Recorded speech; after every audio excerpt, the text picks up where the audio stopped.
Si la température continue à nous jouer des tours, on ne pourra plus jamais dire qu'on a 4 saisons. Oh, vous savez, moi, je me plains pas des hivers plus doux. C'est seulement la glace et le verglas qui me font peur maintenant. Oui, plus on vieillit, plus on a peur de tomber. Oui, c'est bien vrai. On devient tellement fragile. Assoyez-vous, Monsieur Rochon.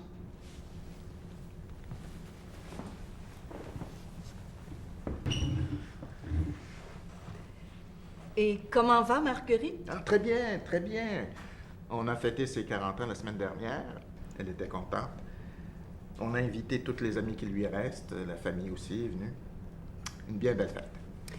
Je sais qu'elle a perdu 2 de ses grandes amies au centre récemment.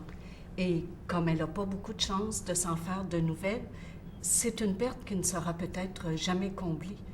Elle a beaucoup pleuré. Elle est très consciente de ce que signifie la mort. On en parle souvent. Elle a dû apprécier d'autant plus d'avoir beaucoup de monde autour d'elle pour sa fête. 40 ans déjà, c'est difficile à croire. Le temps passe vite. Vous m'en direz tant. Moi-même, j'aurai 65 ans dans un mois. Vous ne les paraissez pas du tout. Je vous en donnerai pas plus que 60. Merci. Écoutez, Marguerite va bien, mais je... Vous avez un problème avec elle. Non.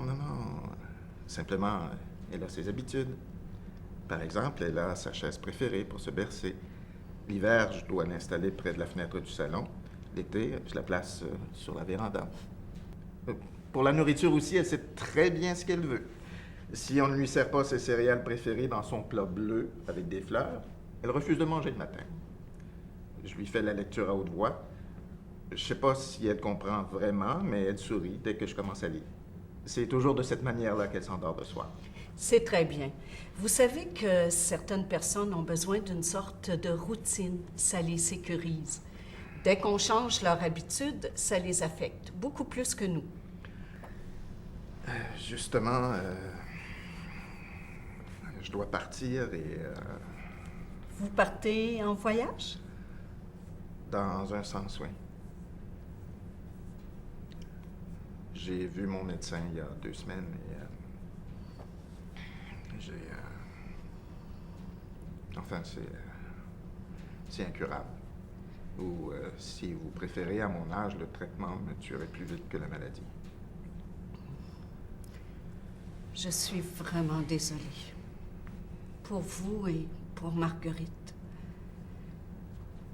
Qu'est-ce que je peux faire pour vous aider?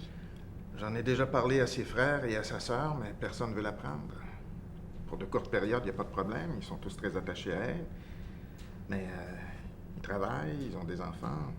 Personne ne peut me remplacer. Eux, ils pensent que la meilleure chose, ce serait de la placer, mais moi, je suis pas certain que c'est la meilleure chose à faire. Je vais voir ce que nous pourrions faire ensemble. Vous n'avez pas à vous inquiéter. On peut considérer différentes options. C'est délicat, mais j'aimerais savoir combien de temps... Mais qui va s'occuper d'elle quand je serai plus là? Qui va défendre ses intérêts, gérer son héritage? Je suis vraiment inquiet de ce qui peut lui arriver.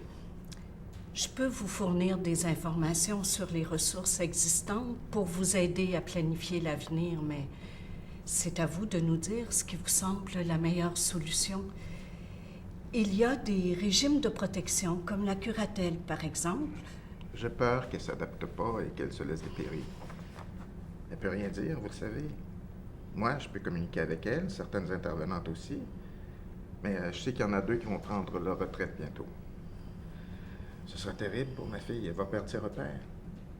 Vous êtes un de ses derniers contacts. Il y a des situations où les choix sont vraiment limités, mais si vous êtes d'accord, j'aimerais qu'on parle à Marguerite ensemble. On peut envisager d'autres solutions. Identifier l'ensemble des membres de son entourage, c'est ce qu'on appelle son réseau social, et lui expliquer la situation du mieux qu'on peut. Je crois que c'est à elle de nous dire ce qu'elle préfère et surtout, il va falloir la préparer aux changements majeurs qu'elle va vivre. Elle a besoin de temps pour accepter ces changements. Je sais que ce serait mieux pour elle. C'est vrai aussi que mes autres enfants peuvent s'en occuper pour de courtes périodes à tour de rôle. Je vais aussi informer les partenaires et voir comment on peut collaborer avec tous les intervenants qui travaillent dans votre secteur. Je veux aussi vous dire qu'il ne faut pas sous-estimer les forces d'une personne comme Marguerite. Je pense que c'est ce que je voulais entendre. Elle a le droit d'être impliquée, elle a le droit de savoir, même si ce sera un moment difficile à passer. Et puis, c'est bien aussi de la préparer graduellement. Est-ce qu'elle sait que vous êtes malade? Je vous dis qu'elle a le droit de savoir, mais non, je lui ai encore rien dit. Et nous avons combien de temps pour y arriver? Pas suffisamment. J'étais tellement certain qu'elle partirait avant moi. Ne vous inquiétez pas. Nous ferons de notre mieux pour trouver le soutien dont elle aura besoin.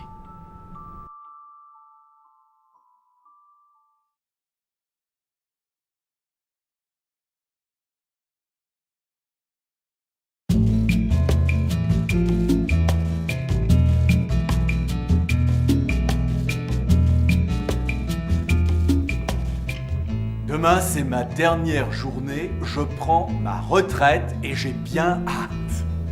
Demain, c'est ma dernière journée au travail. Je suis pas content. Mon départ est prévu depuis longtemps, je me suis organisé, j'ai fait des projets.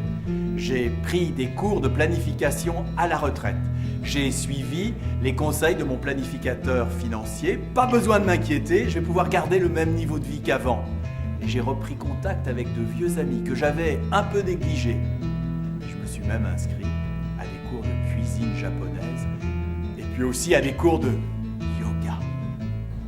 Ils viennent de me le dire. Ils voulaient pas que je m'inquiète. Mais moi, je veux pas arrêter de travailler à l'atelier de l'imprimerie. Après 33 ans de travail, et il est temps que je pense un peu à moi. C'est vrai, quand on est au travail, on porte toujours son poids de responsabilité, de stress, de culpabilité aussi, pour tout ce qu'on n'a pas le temps d'accomplir. Et puis, il faut performer. Et ça, plus on vieillit, plus on trouve que la tâche est lourde. C'est difficile de rentrer dans un atelier. Je suis capable de faire pas mal d'affaires. Je suis meilleur que Samuel Pirin. J'aurais aimé ça qu'il me le demande à moi si je voulais partir. On imprime des brochures pour des agences de voyage. Il y a des belles photos. Souvent, on voit la mer. Moi, j'aime ça, voir la mer.